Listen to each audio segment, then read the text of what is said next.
بسم اللہ الرحمن الرحیم۔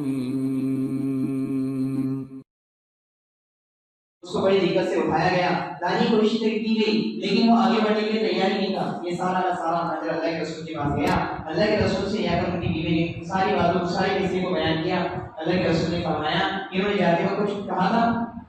کہنے لگی کہ ہاں، انہوں نے جاتے وقت یہ دعا کی تھی، لا تردنی الی اہلی، کہ اللہ مجھے اپنے اہل کی طرف واپس نہ لوٹائیو۔ تو اللہ کے رسول نے فرمایا وہ نہیں ہو، اب یہ کوئی واپس اپنے گھر کی طرف نہیں ہے۔ تو صحابہ میرے دوستوں عزیزوں اپنی زندگی کی نذرانے پیش کر دیا کرتے تھے، کیا کرتے تھے؟ زندگی کی نذرانے پیش کر دیا کرتے تھے، اور سارے عالم کے اندر دین کی دعوت کو لے کر پھر گئے تھے، سارے دین کی دعوت کو لے کر سارے عالم میں چلے پھرے تھے، سارے عالم کے اندر دین کے رنگ بجایا۔ ایک صحابی رضی اللہ عنہ کے بارے میں صحابہ ایسے اللہ کے راستے میں نکلتے تھے کہ جس طرح جاتے تھے میرے دوستوں عزیزوں اپنے گھوڑوں کی ٹانگوں کو، اپنے گھوڑوں کے پیروں کو کاٹ دیا کرتے تھے کہیں جانے کا گمان دل میں پیدا نہ ہو، اپنے کشتیوں کو جلا دیا کرتے تھے کہ جانے کا گمان دماغ کے اندر پیدا نہ ہو۔ ایک صحابی رضی اللہ عنہ میرے دوستوں اللہ کے دین کی محنت کرتے رہے یہاں تک کہ سمندر کے پاس پہنچ گئے، اور سمندر کے اندر جا کے اپنے گھوڑوں کی ٹانگوں کو ڈال دیا، اور جب پانی جو ہے سر تک آنے لگا تو اپنی تلوار کو نکالا اور آسمان کے اندر لہرانے لگی اور کہنے لگی کبھی اے سمندر تمہیں گواہ ہے نا، کبھی اس سمندر کے آگے بھی کوئی بستی ہوتی، کوئی علاقہ ہوتا تو میں وہاں جا کے بھی اللہ کی دین کی محنت کرتا۔ تو میرے دوستوں جو صحابہ تو اللہ کی دین کی جو تھے دیوانے تھے، دین کی مٹی کا قدر ان کی دلوں کے اندر تھا، تو سارے عالم میں چڑھ رہے تھے۔ تو میرے دوستوں دین کی ایسی محنت کی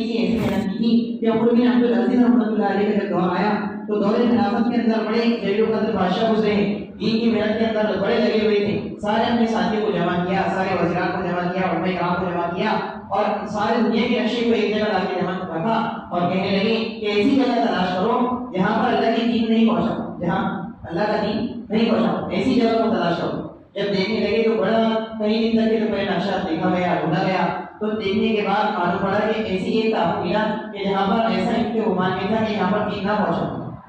ان کو ایسا لگا کہ ہمیں نہیں دین نہیں پہنچا۔ تو ساری بڑی بڑی جماعتیں طے ہوئی، اس کے اندر بڑے بڑے علماء کرام طے ہوئے، وزیران طے ہوئے، بہت سارے لوگ طے ہوئے، اور جماعت کو روانہ کیا گیا۔ کئی مہینے تک کی جماعت سفر کرتے تھی، اور جب وہ اس قابو کے قریب پہنچنے والی تھی کہ کچھ سفر باقی تھا اور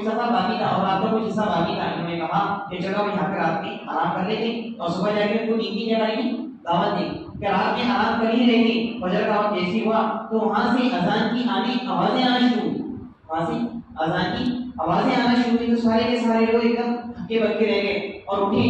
کے بعد بعد میں جب بستی میں داخل ہوئے تو بستی والوں سے پوچھنے لگے تم تک دین پہنچ گئے، کہ تم تک دین پہنچ گیا؟ تو وہاں کے لوگ کہنے لگے کہ تم تو اب دین کی محنت کو لے کے آ رہے ہو، تمہارے سے کہیں برس پہلے یعنی سالوں پہلے یہاں پر دین کی محنت کو لے کر ایک شخص آ گیا تھا اور ایک قبر کی طرف اشارہ کیا اور کہنے لگے کہ یہ قبر والا ہے جس نے ہم تک دین کی محنت کو پہنچا دیا۔ وہ قبر میرے دوسرے صحابہ کی قبر، وہ قبر صحابہ کی قبر کہ دین کی محنت کو لے کے سارے عالم کے اندر پھر گئے، دین کی محنت کو لے کر سارے عالم کے اندر پھر گئے، جس کی محنت جس کی بدولت یہ ہے میرے دوستوں کہ میں اور آپ آج اس مسجد کے اندر جمع ہوئے۔